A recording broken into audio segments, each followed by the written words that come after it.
ফুল সবার প্রিয়। ছোট বড় সব বয়সের মানুষ ফুল পছন্দ করে। চোখ জোড়ানো ফুলের রং ও গন্ধ মানুষকে আকৃষ্ট করে। তাই প্রাচীনকালে থেকেই মানুষ নানানভাবে ব্যবহার করে আসছে ফুল। ভালোবাসা ও শ্রদ্ধা জানাতে ফুলের স্থান সবার উপরে। উপহার হিসেবে ফুল পেয়ে আমরা আনন্দিত হই। এছাড়া ফুল চাষ করে টাকা আয় করা যায়, তাই অনেকেই ফুল চাষকে পেশা হিসেবে বেছে নিয়েছে। ফুল চাষ করার আগে যা যা লাগবে। ফুল চাষ করতে দুই ধরনের উপকরণ লাগে, যেমন এক স্থায়ী উপকরণ, দুই চলিত উপকরণ। বা সংগ্রহ করলে অনেক দিন ব্যবহার করা যায়, তাকে স্থায়ী উপকরণ বলা হয়। দুই চলিত উপকরণ, কিছু জিনিস যা আছে সব সময় দরকার হয় না, কাজের সময় ওই জিনিসগুলো কিনতে বা সংগ্রহ করতে হয়, এরকম জিনিসকে আমরা চলিত উপকরণ বলি। দমন, চারা লাগানো 10 থেকে 15 দিনের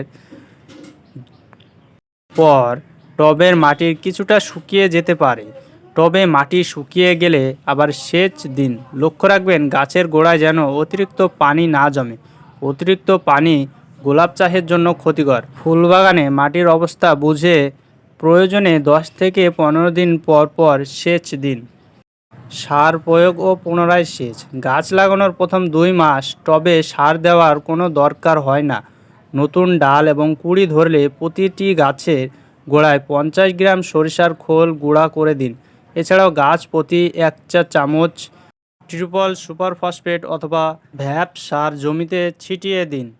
এতে গাছের প্রচুর ফল আসবে। সার দেওয়ার পর টবে সেচ দিন। গাছের ফুল আসতে শুরু করলে গাছের গোড়া থেকে 5-6 ইঞ্চি দূরে নিড়িন দিন, মানে পরিষ্কার করে ভালো করে রাখতে হবে। এতে গাছের গোড়ায় রোদ লাগলে এ সময় পরিমাণ মতো জৈব সার দিতে হবে।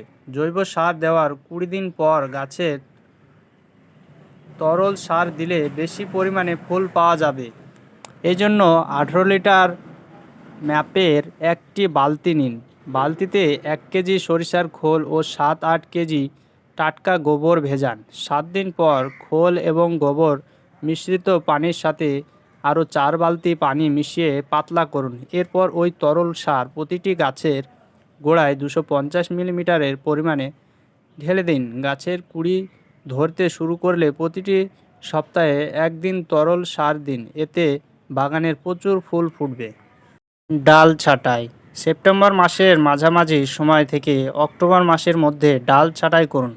ছাঁটাই করার সময় ধারালো ছুরি বা কাঁচি ব্যবহার করতে হবে। ডাল ছাঁটাইয়ের পর সার প্রয়োগ করুন। ফুলের কুঁড়ি ছাঁটাই। ছাঁটাই করা ডালে একসাথে অনেক কুঁড়ি দেখা দেয়। সবগুলো কুঁড়ি ফুটতে দিলে ফুল বড় হয় না, তাই বড় ফুলের জন্য আসল কুঁড়ি রেখে অন্য কুঁড়িগুলি ছুরি দিয়ে কেটে দিন।